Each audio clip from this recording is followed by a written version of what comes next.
Olá! Gente, sejam bem-vindos a mais um vídeo aqui no canal da Hoje Falamos de Amor. E hoje a gente tem um vídeo diferente, né? Primeira vez que a gente vai fazer um vídeo assim. Sim. Aqui no canal. Aham. Porque no Instagram é praticamente todo dia, né? É. Mas aqui no canal, primeira vez a gente vai responder perguntas que vocês mandam pra gente lá no Instagram. A gente vai responder aqui no YouTube de maneira mais aberta. Sim. Sem 15 segundos. Exato. Porque no Story, eu falo isso pra todo mundo. Falei, gente, no Story, a gente tem 15 segundos, você, né, na verdade, tem 15 segundos pra ler alguma coisa ou a gente falar durante 15 segundos pra te responder.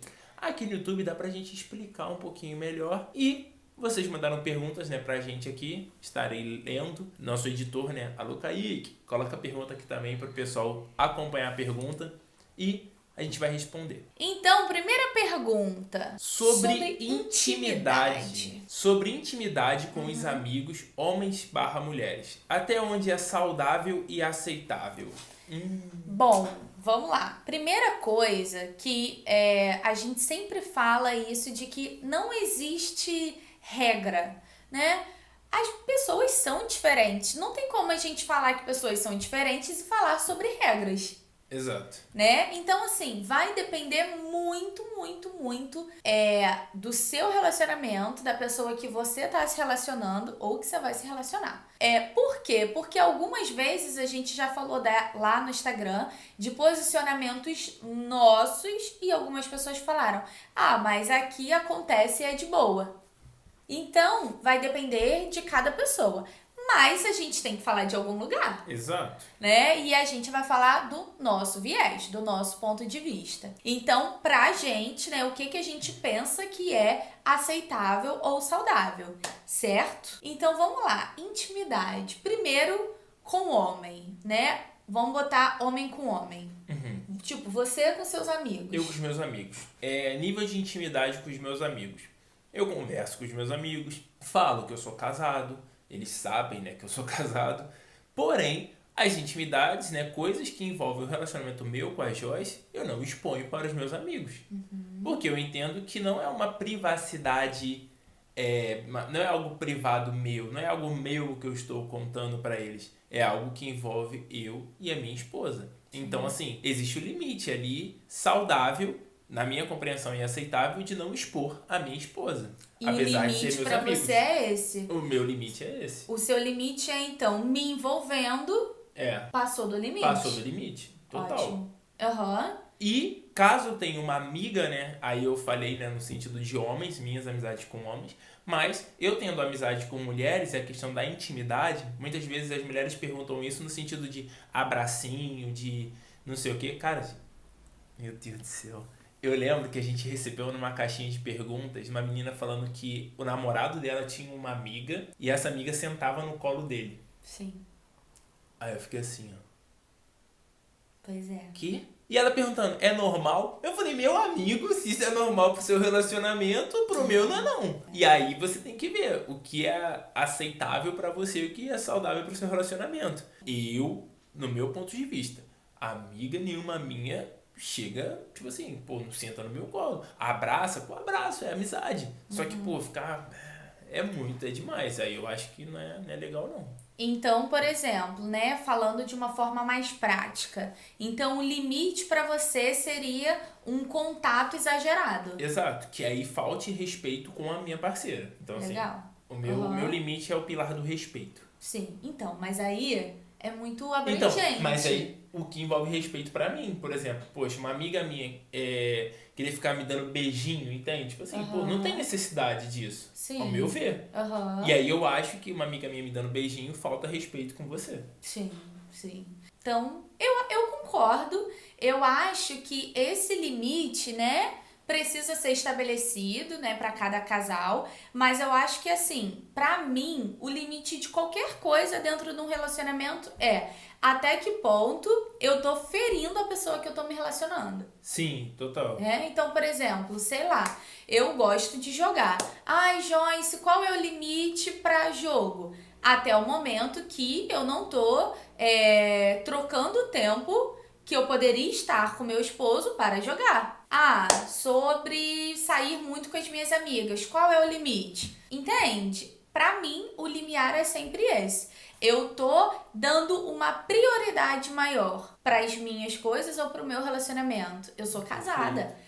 A minha prioridade é o meu relacionamento. Então, qualquer coisa que esteja invertendo isso, pra mim, já passou do limite. Então, é isso. Segunda pergunta. Amizade com um parceiro. Nossa, 2 perguntas relacionadas à amizade. Amizade com um parceiro deve ser igual à amizade com os nossos amigos? Se não, pode dar exemplos? Boa, muito boa pergunta. Muito boa? Muito boa. Porque, na verdade, nossa, é uma medida difícil às vezes de você achar, né? Porque você precisa, por exemplo, você precisa ser esposa, mas você precisa ser amiga. Mas se você for amiga demais, é ruim. Mas se você for esposa demais no sentido só mulher, né, também é ruim. Então, você encontrar essa medida, eu acho que essa pergunta tá falando sobre isso, né? Exato.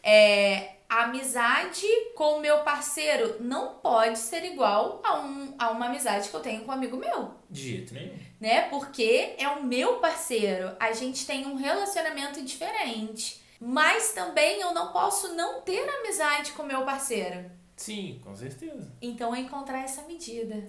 E aí, essa medida, qual a diferença? Aí que a gente entra num ponto muito bacana, envolvendo praticamente as 2 perguntas. Por quê? Qual a diferença entre uma amiga que eu tenho, que não é a minha esposa, e a minha esposa? Qual é a diferença, meu povo? Qual é a diferença? Qual é a diferença? A intimidade. Sim. A intimidade, a profundidade da intimidade é o que diferencia um relacionamento de uma pessoa que eu sou casada de uma pessoa que eu sou amiga, de uma pessoa que eu namoro, de uma pessoa que eu sou amiga. Porque senão todas as pessoas que já foram seus amigos na vida seriam seus namorados. E aí é o que a gente fala. Se você muda o nome daquela característica, muda o estilo de relacionamento que você vive com aquela pessoa. Com certeza. Meu ficante é diferente de ser o meu namorado. O meu namorado é diferente dessa pessoa ser meu noivo. Ser meu noivo é diferente dessa pessoa ser meu esposo. Por que existem nomes diferentes para esses 4 estágios? E ainda tem amizade, né? Só meu amigo. Porque é muito importante que vocês consigam ver o grau de intimidade que cada relacionamento tem. Então, quando a Joyce era só minha amiga, nós tínhamos um grau de intimidade. E nós éramos muito amigos, nós éramos melhores amigos. Só que a partir do momento que a Joyce se torna minha namorada e hoje, né, minha esposa, graças a Deus, minha esposa, casou comigo, e o nosso grau de intimidade ele aumenta. Em quais exemplos? Grau de intimidade de coisas que a gente conversa, grau de intimidade de toque, grau de intimidade de relacionamento e profundidade desse relacionamento. Então, assim, o seu namorado ele precisa ser seu amigo, com certeza, mas vocês precisam ter intimidade como casal. Encontrar essa medida, Encontrar essa medida. Muito bom. Outra pergunta. O que fazer quando ele se vitimiza e arma situações para você sair como culpada e ele ficar sendo vítima na briga? Safado. Ei. Tá bom. Pilantra. Cara, pior que tem muita gente que faz isso. Muita gente. Porque assim, a gente, né, nós seres humanos, a gente tem uma necessidade muito grande de não ser o culpado por nada.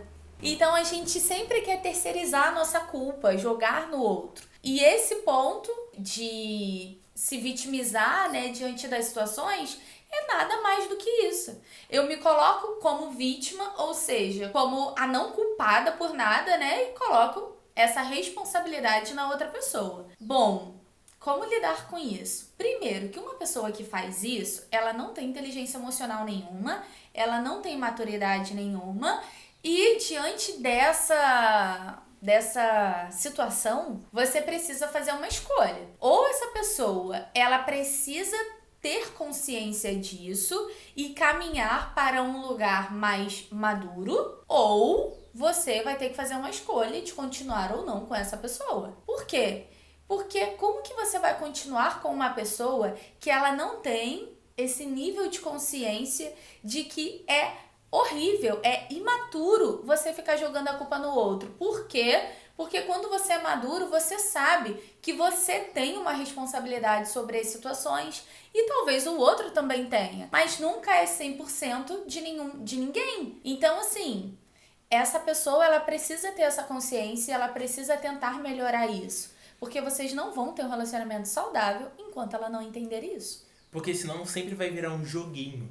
E até uma pergunta que a gente recebeu, né? Alguém uma vez comentou com a gente: o que vocês acham de joguinhos no relacionamento? Eu falei, cara, é legal quando você tem 13 anos de idade. E aí tem aquela emoção, não sei o quê. Mas quando você sabe o que você quer num relacionamento, você não quer ficar de joguinhos. Você quer solucionar os problemas e resolver as situações. Quando o seu parceiro, ele tenta dar uma invertida na situação para que ele saia como vítima e você como a vilã, o que ele tá querendo construir de relacionamento com você? Que você é a malvadona do relacionamento e ele é um bonzinho, sendo que o cara tá fazendo um monte de coisa errada? Que tipo de personalidade, de repente, ele tá te passando quando, de repente, vocês tiverem filhos, quando vocês estiverem casados, quando vocês estiverem morando juntos, quando ele tiver que falar de você para alguém? A gente recebeu uma vez um caso, né?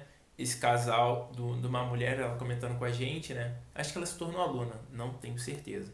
Mas ela falou que o parceiro dela, eles brigaram por um motivo lá, não lembro qual foi, e ele espalhou para a cidade toda e para a família dela coisas absurdas sobre ela. E eram mentiras. E aí, eles, depois de um tempo, voltaram. E ela falou, olha, você vai ter que espalhar que era mentira, tudo que você falou sobre mim. E ele falou, não consigo fazer isso. E eles ficaram juntos uns 6 meses depois e ele não falou para a família dela que ela não tinha feito aquilo que ele tinha dito. Ele foi covarde, ele foi desrespeitoso com ela. Hoje em dia eu acredito, né? Esses dias eu acho que ela falou com a gente, eles não estão mais juntos. Por quê? Ela percebeu depois de 6 meses, ele falando que não ia dizer, né, que ela não tinha feito as coisas, que ele não era uma pessoa confiável para ela estar no relacionamento. E aí você, né, que mandou essa pergunta, avalia bem que tipo de pessoa você tem se relacionado e se for uma situação muito séria, quem você acha que vai de bode expiatório, né, na situação? Pensa sobre isso. Outra pergunta como reconstruir o pilar da confiança depois que ele está um pouco desgastado? Primeiro, só falando, né, o porquê que a pessoa mandou o pilar da confiança. Porque nós temos uma mentoria, né, que se chama Do Namoro ao Casamento. Essa mentoria a gente faz desde o ano passado e nessa mentoria a gente fala sobre os pilares de um relacionamento saudável.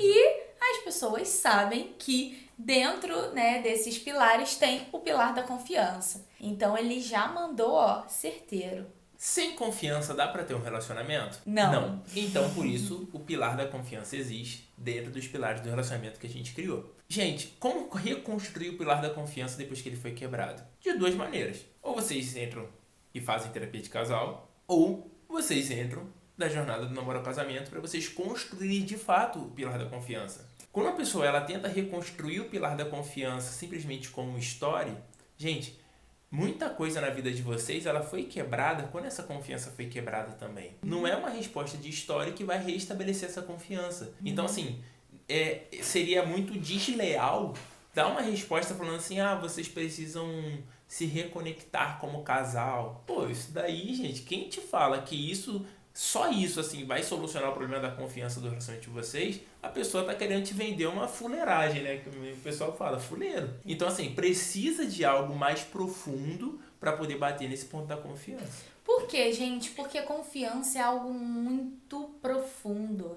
Demais. A gente aprende sobre confiança desde o momento em que nós abrimos os olhos, quando a gente nasce. Né? A gente cria uma relação de confiança com os nossos pais, com as pessoas que estão próximas da gente. E quando isso é quebrado, para algumas pessoas é um pouco mais fácil e para outras pessoas é muito difícil. Mas, de qualquer forma, não é algo fácil. Então, assim, a gente vai tentar falar aqui um pouquinho, mas, né, como o Rafael falou, você precisa entender que você precisa passar por um processo para restabelecer essa confiança. Por quê? Porque não é algo simples. É algo realmente que vai falar de cada pessoa, né, ali no individual. Mas, tentando falar de uma forma um pouco mais geral, vocês vão precisar entender o porquê que isso foi quebrado. Muitas vezes a gente quer resolver, a gente está tão ansioso para resolver o problema que a gente não para se perguntar o porquê que ele aconteceu. Então, por que esse pilar foi quebrado? O que vocês estavam vivendo? Quais eram os comportamentos de vocês que não estavam legais, né? Quais comportamentos vocês teriam que ter dado mais importância? Então, o primeiro ponto é esse, né? Entender o porquê que deu errado. O segundo é entender qual é a responsabilidade de cada pessoa dentro disso. Então, por exemplo, o Rafael mentiu pra mim porque ele falou que tinha parado de jogar e ele estava jogando. Tá, mas vamos voltar um pouquinho. Como que você reagia quando ele te falava que ele ia jogar, ou que ele estava jogando? Né? Você estourava? Você lidava você ficava de cara fechada o restante do dia? Isso é importante. Por quê? Porque como que eu vou exigir que o Rafael me fale uma coisa se ele sabe que a partir do momento que ele me falar vai mudar completamente? É uma responsabilidade sua. Então vocês vão ter que entender isso.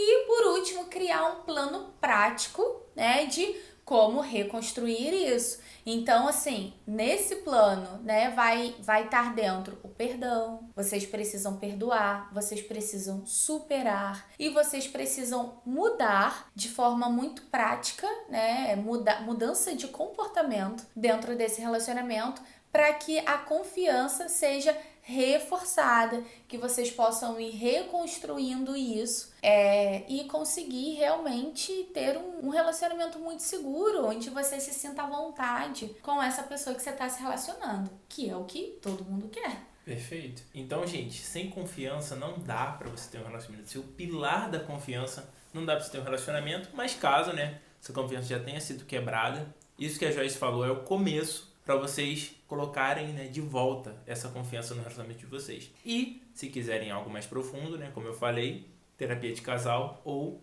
jornada do namoro ao casamento. Exato. Gente, fala aqui pra gente se vocês gostaram desse vídeo de pergunta e resposta, né? Eu gostei. Eu achei muito legal. Uhum. Achei bem bacana. Por favor, comenta. Gente, gostei ou não. Gosto mais daquele outro estilo de vídeo. Ou façam os dois. Preciso aqui pra de gente. pelo menos um desse por semana, aonde eu mando minha pergunta. É verdade. Se você quiser participar desse vídeo de perguntas, né, caso, né, aconteçam outros, vai lá e segue a gente no Instagram. Kaique, Toda por favor. segunda-feira de Toda manhã. segunda-feira de manhã a gente abre a caixinha para ser respondida o vídeo aqui. Tá bom? Então, gente, comenta, curte, compartilha, se inscreve. E até a próxima. Tchau, tchau. Gostei. Você gostou? Eu gostei. Se você gostou, eu também gostei.